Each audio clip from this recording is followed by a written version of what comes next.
ceux qui me rejoignent. Bienvenue à ceux qui reviennent après avoir vu la première vidéo, le premier podcast. Très heureuse de vous retrouver du coup pour cette deuxième partie. Donc je me suis dit que j'allais faire une deuxième partie par rapport à la première sur tout ce qui est synchronicité, hasard, etc. Parce que j'ai des choses qui me sont venues aussi encore derrière et que je me suis dit qu'il fallait rajouter, voilà, il fallait rajouter des informations, il fallait rajouter des compléments, il fallait compléter. Dans la première partie, je parle beaucoup des rencontres qu'on fait par hasard, des gens qu'on croise. Mais évidemment, les synchronicités et tout, c'est pas que les rencontres. C'est aussi, en fait, c'est juste deux événements, deux phénomènes qui sont simultanés, quoi. Qui interagissent au même endroit, au même moment. Voilà. Comme je vous disais, dans un espace donné, au même moment. Et donc, alors je vais reprendre un petit peu du coup ce que je disais par rapport à la première partie. Donc ceux qui ne l'ont pas regardé, je vous invite quand même à la regarder, ça vous aidera à suivre. Donc je me suis un peu renseignée, un peu mieux. Donc par rapport à tout ce qui est conscient et inconscient. On utilise 10% de notre cerveau. Voilà, si vous voulez des chiffres et tout, voilà, je les ai. C'est pas mal de connaître les pourcentages, on utilise 10% de notre cerveau. C'est quand même pas beaucoup. Ce qui veut dire que tout le reste, a priori, on ne s'en sert pas, on ne sait pas comment s'en servir, ou on le méconnaît, ou etc. Et ensuite, je vous disais qu'on était agi dans nos actions, dans nos comportements en partie par notre inconscient, en très grande partie par notre inconscient. Bah justement, au niveau des chiffres, c'est 90%. Donc si on fait le total, ça fait 100%. Ce qui voudrait dire qu'en fait, la plus grande partie, c'est quand même une énorme partie, c'est un énorme pourcentage, 90% c'est énorme. En fait, on ne sait pas comment c'est fait, tout simplement. Bon. Donc, quand même. Alors après, je voudrais rappeler, pardon, excusez-moi, je voudrais rappeler un truc ou deux, c'est que par rapport à notre inconscient,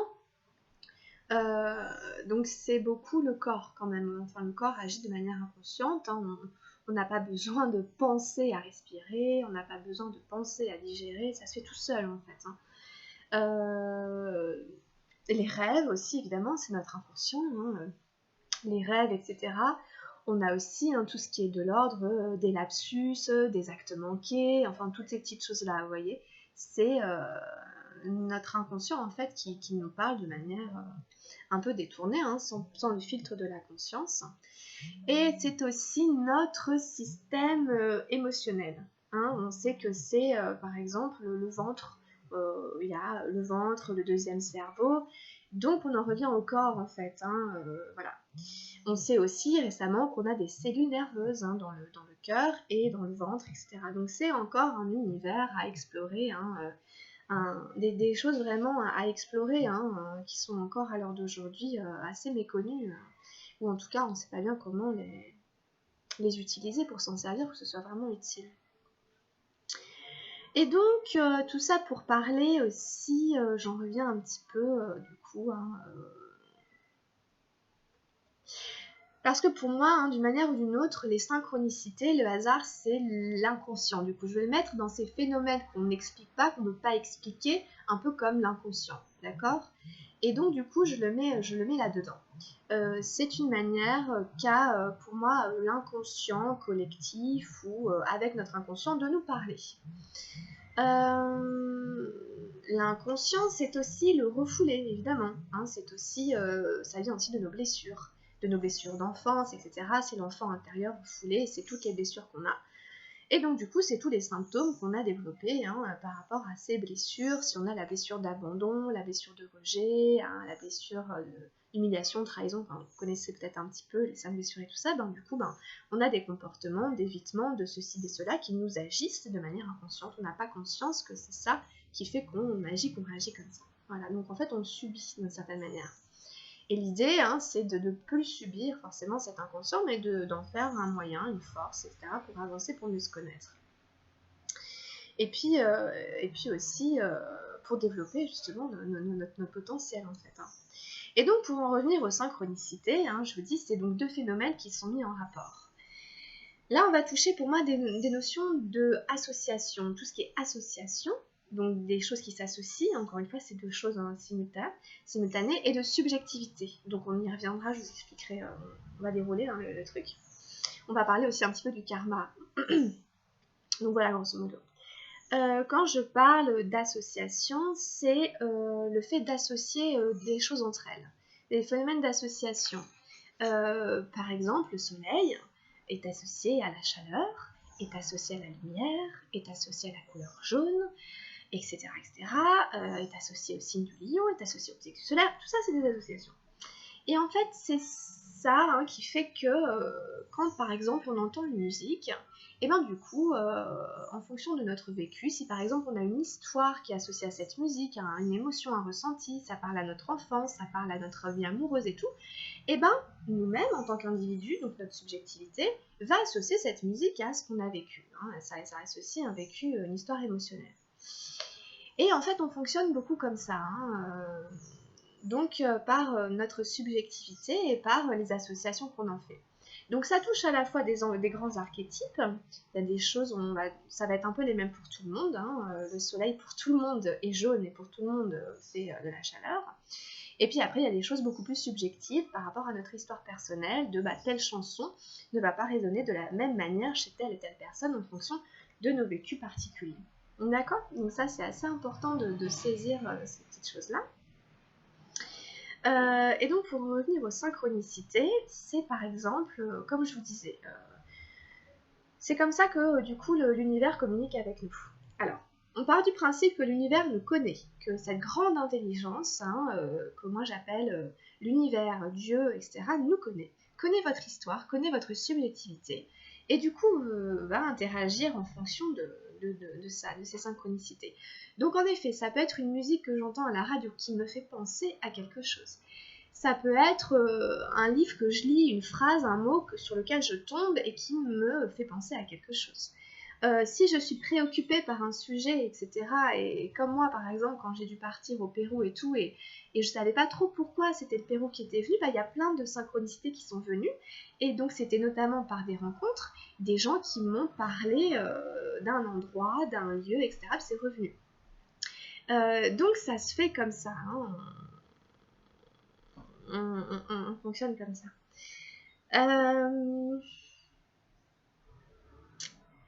Par exemple aussi, par exemple pour les actes manqués. Un acte manqué, c'est par exemple je renverse mon verre sans faire exprès. Moi, ce que je peux vous inviter à faire, ce que je fais moi, c'est d'essayer d'aller voir ce qui est caché derrière. Alors du coup, d'une certaine manière, on suppose un peu, on imagine, forcément, parce qu'on n'a pas forcément la confirmation, mais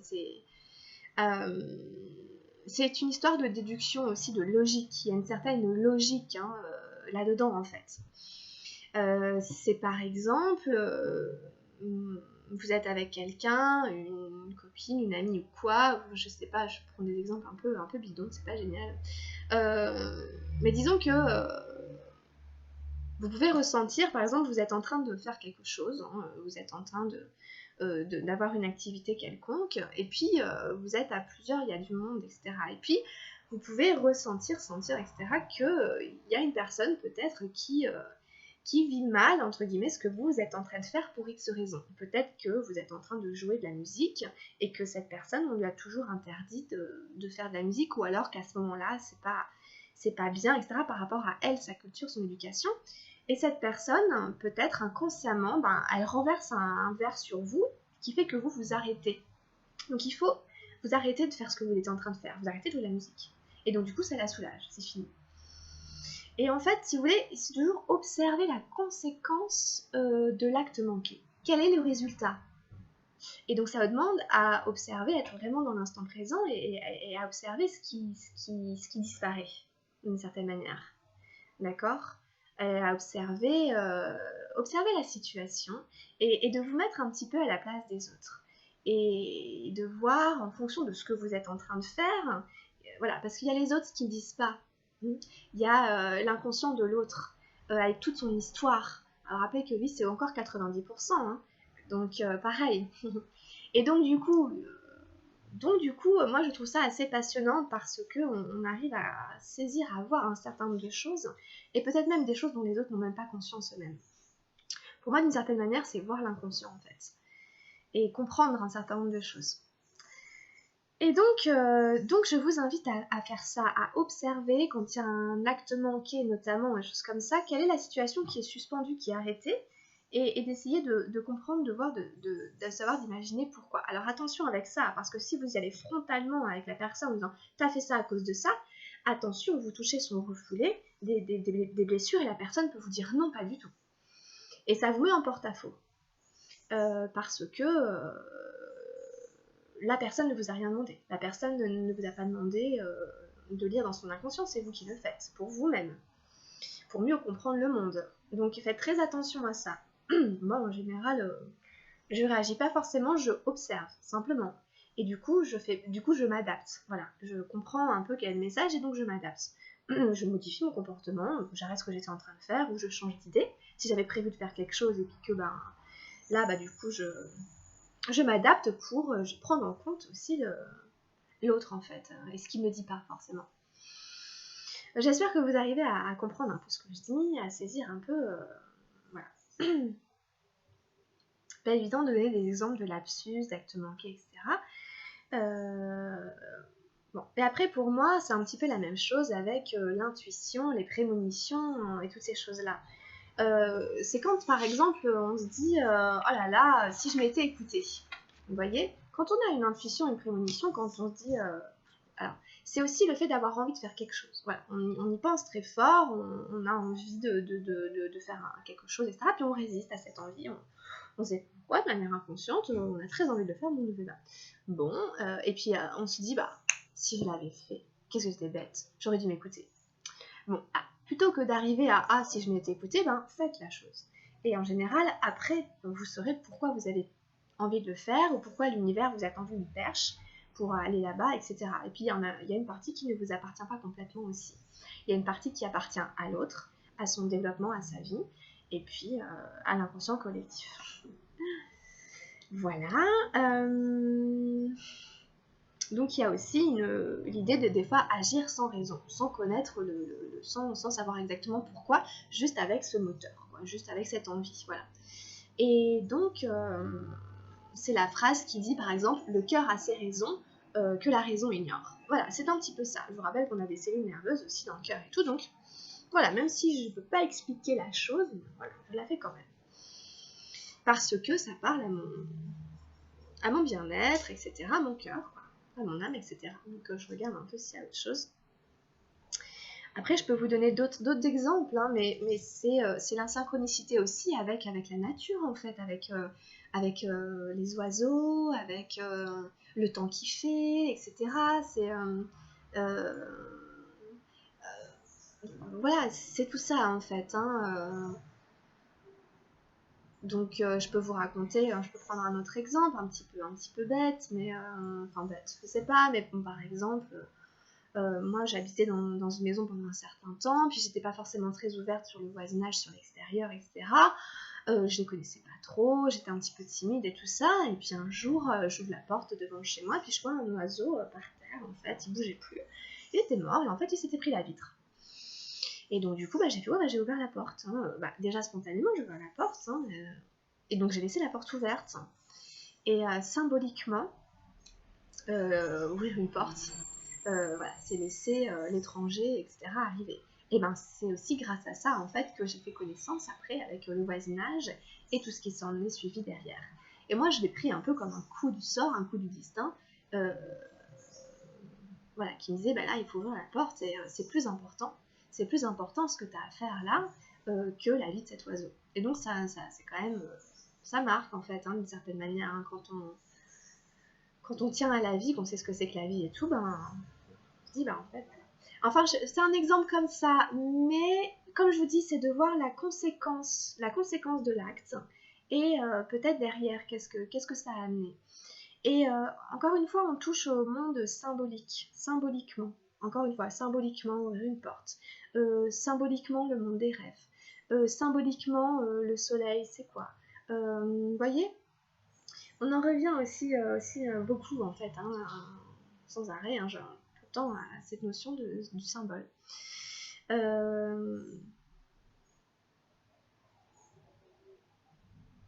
Alors après, ça me fait penser à tout ce qui est géométrie sacrée, au nombre d'or, etc. Pour tous ceux qui s'y intéressent, qui s'y connaissent, on retombe aussi beaucoup dans des choses comme ça. Hein. Alors, je regarde un peu mes notes. Donc c'est pour vous dire simplement que les synchronicités rejoignent d'une manière ou d'une autre l'inconscient. Ok ? Et que c'est important d'écouter.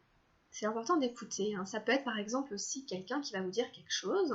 Vous pensez, vous imaginez que vous devriez peut-être aller rencontrer telle personne, puis vous ne le faites pas, vous avez des résistances, etc. Et puis, dans une discussion, quelqu'un vous parle de ce que fait cette personne, sans forcément parler d'elle, mais c'est la même chose, ça vous y ramène, etc. Enfin, au bout d'un moment, allez voir. Si vous voulez, c'est faire preuve aussi d'esprit obtus, fermé, et c'est aller contre l'univers qui vous veut du bien, qui essaie de vous amener sur votre chemin. Mais en effet, après on a des blocages, on a des résistances, et c'est ce qui fait aussi cette notion de karma, justement. Alors le karma, hein, c'est voilà, les dettes karmiques. Apparemment, ça dépend aussi un peu de ce qu'on a fait dans nos autres vies, hein, des actes qu'on a fait. Et en fait, alors distinguer vraiment le karma de tout ce qui est Dieu, etc. Le karma, c'est nous-mêmes qui nous le créons. Ça n'est pas du tout une punition de l'univers, je sais pas. L'univers n'est pas comme ça avec nous, hein. Il n'y a pas de punition, il n'y a pas de choses comme ça. C'est par rapport à nous-mêmes, le karma qu'on s'est nous-mêmes créé, par rapport aux lois de l'univers auxquelles on est tous soumis. Quoi. Donc, on a la possibilité de régler son karma hein, dans cette vie-ci. Et ce qui touche au karma aussi, hein, ce qu'on est là à travailler, pour moi, ce que j'ai pu observer, c'est à la fois nos ancêtres et c'est à la fois nos vies antérieures. En fait, on va retrouver dans nos vies antérieures un peu ce qu'on a chez nos ancêtres.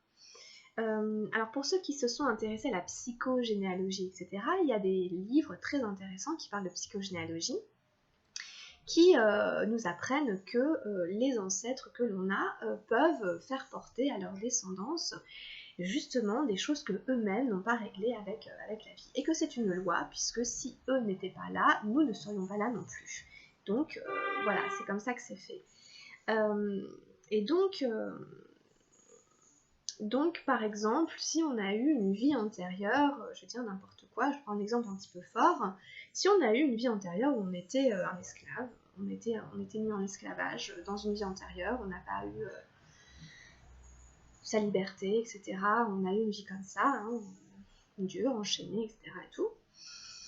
Et ben, on peut retrouver dans une vie aujourd'hui, on peut être réincarné dans une vie où dans la famille, eh ben, il y a eu des esclaves. On a des ancêtres esclaves. D'accord ? Et donc, en fait, ça va nous faire travailler d'une manière ou d'une autre. Vous voyez ce que je veux dire ? Donc, à la fois nos vies antérieures, à la fois nos ancêtres, nous ramènent à notre vie ici maintenant. Et du coup, on est aussi rattaché au collectif. La vie intérieure qu'on a eue, ben, on l'a eue personnellement. Il n'y a pas de vie antérieure pareille. Mais le fait d'avoir des ancêtres qui nous font travailler aussi ça, ben, il y a une notion de collectif, il y a une notion de famille. Et donc du coup voilà, pour moi on n'est jamais ce que vous allez travailler pour vous, pour votre propre karma, et ben ça va aider, ça va accompagner, ça va soutenir, ça va porter des fruits sur une lignée, donc sur un collectif. Voilà, ça l'un n'ira pas sans l'autre. Voilà, on descend tous de quelque part, on a tous des ancêtres, même s'ils ont tous disparu, on en a eu, c'est sûr. Donc pour dire que simplement, voilà, donc le karma, c'est tout simplement aussi donc les actes et leurs conséquences, quoi, hein, les bonnes actions, les mauvaises actions, vous voyez, hein, le pouvoir de l'intention, enfin, le pouvoir de l'intention. Ce que je veux dire, c'est que faire attention à vos intentions et tout ça, et en fait, d'une certaine manière, on paye son karma parce que on est poussé à grandir au niveau spirituel et à rejoindre, hein, pour moi, ce que j'appelle notre essence divine, d'une certaine manière, qui n'est pas faite, hein, a priori, hein, de noirceur, de choses qui sont laides, affreuses, de violences, de choses monstrueuses, etc. hein. A priori, l'être humain, ça n'est pas son essence. Et donc du coup, pour lui faire comprendre les lois, d'une certaine manière, de l'univers d'où il vient, ben du coup il y a le karma. Bon. Mais ça n'est pas une forme de punition divine, voilà, c'est autre chose. Et je fais un peu mes notes. Par rapport à ces histoires d'ancêtres, etc., il y a aussi toutes les choses, ça peut donner des symptômes physiques. On peut avoir des maladies, on peut développer des symptômes qu'on n'arrive pas à soigner. C'est pas que c'est incurable, c'est qu'on n'arrive pas à trouver d'où ça vient. Voilà, c'est le grand mystère, on ne sait pas d'où ça vient. Ça peut être un ancêtre, en fait, hein, qui nous fait porter ça, d'une certaine manière. Donc, alors là, les techniques hein, pour déjouer ce genre de choses, moi je connais les constellations familiales, je ne sais pas s'il y en a qui en ont fait, qui connaissent. Où on prend des représentants, etc. Voilà, pour essayer de... Voilà, il y a les constellations familiales, quoi. Il y a aussi toutes les dates anniversaires, etc. Donc c'est regarder un peu vos dates anniversaires, comparez-les à celles des naissances ou des décès de vos ancêtres, etc. Il y a peut-être des points communs et tout ça, des choses en commun. Voilà. Et ensuite, je voulais parler un petit peu de l'aspect de la subjectivité.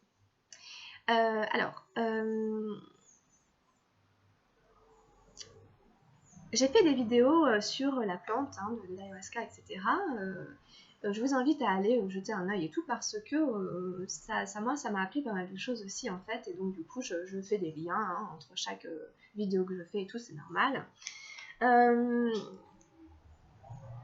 Donc la subjectivité, comme je vous disais, c'est l'univers me répond en fonction de mon histoire personnelle. C'est moi, je suis le sujet. Et donc du coup c'est aussi pour ça, moi je pense qu'on a du mal au niveau scientifique hein, à prouver les choses. Parce que quand c'est subjectif, ça peut toujours être mis en question. L'autre dira toujours ah bah oui mais pour moi c'est pas pareil. Donc c'est bon, ça tombe à l'eau. Sauf que la subjectivité est une valeur sûre aussi. Hein. Ça va être votre ressenti, ça va être la conscience que vous avez des choses, ça va être la vérité que vous avez fait, alors par l'expérience, hein, ça passe quand même par l'expérience, c'est pas que supposé, après c'est validé, c'est prouvé pour vous, vous savez que c'est bon, vous savez que ça marche, voilà, vous savez que ça fonctionne comme ça. Parce que vous en avez fait l'expérience, vous l'avez éprouvé, vous l'avez validé, vous voyez ce que je veux dire. Et donc,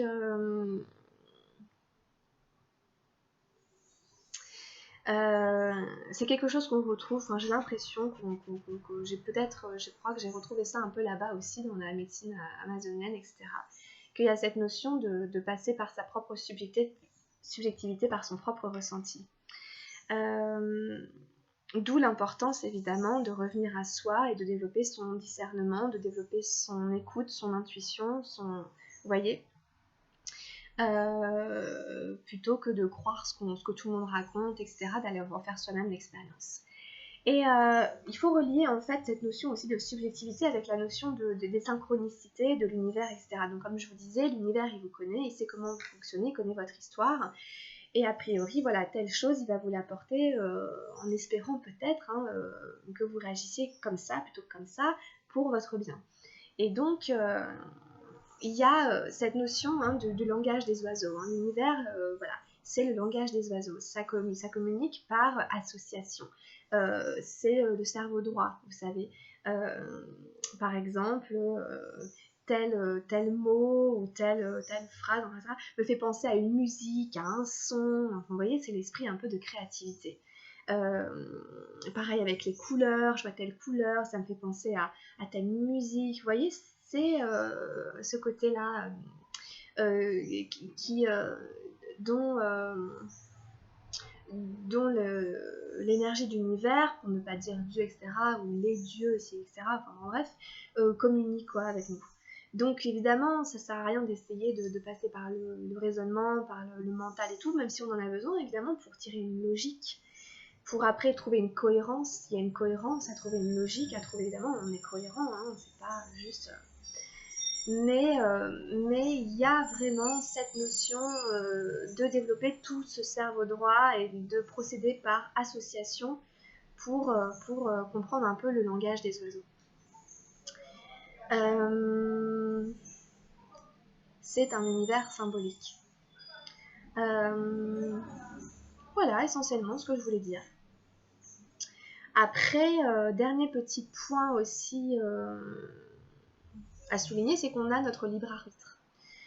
Et que donc, si on ne souhaite pas écouter, si on ne souhaite pas aller là où l'univers nous emmène, c'est notre libre arbitre, on a le droit. On ne sera pas puni pour ça. Mais ça va se mettre dans notre karma. Voilà. C'est quelque chose qu'on n'a pas forcément réussi à faire, parce que c'est pas forcément facile, évidemment.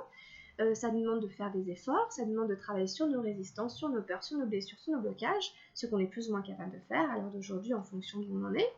Et donc du coup, bah voilà, c'est juste par rapport à nous-mêmes et à notre propre développement. Il ne nous est pas demandé d'aller à tel rythme, de faire telle chose, etc. D'ailleurs, si on veut rien, bah on fait rien, etc. Hein, c'est le libre arbitre. Mais simplement, on est responsable en fait de nous-mêmes, on est responsable de soi-même, de son développement, de son cheminement. Et donc, vous avez, voilà, à chaque instant, on a notre libre arbitre. Mais ce que je voudrais quand même revenir au fait que l'énergie de l'univers, de Dieu, de la vie, etc., est bienveillante avec nous, nous aime. Et donc, du coup, si elle met des choses sur notre route, si on a des intuitions, des choses comme ça, c'est pour notre bien, pour notre développement. D'où l'idée qu'il faut les écouter. Hein, d'où le fait qu'on s'en veut quand on ne sait pas écouter quoi, parce qu'en fait, c'était pour notre bien. Hein. Et donc, du coup, c'est pour ça que je pense quand même que ça n'est pas négligeable, toutes ces choses-là, tous ces aspects-là. Donc, voilà, c'était la petite chose en plus que je voulais dire, pour venir compléter un peu la première partie. J'espère que ça vous parlera. J'espère que vous saurez, voilà, que vous saurez prendre le meilleur parti de ce que je dis. Après, on peut encore continuer. Forcément, ça me donne encore envie de continuer par rapport au hasard, etc. Forcément, hein, le hasard n'est pas toujours bon, apparemment, entre guillemets. On peut faire une mauvaise rencontre, on peut tomber au mauvais endroit au mauvais moment. Et ça, à mon avis, pour moi, c'est encore une histoire du karma, c'est encore une histoire peut-être même des ancêtres et tout ça. Voilà, c'est des situations à travailler, à résoudre, c'est des choses, encore une fois, qu'on ne peut pas expliquer. Alors après, c'est aussi un défaut de mémoire, hein, évidemment. On ne se rappelle pas, on n'a pas la mémoire hein, de nos vies antérieures et tout ça.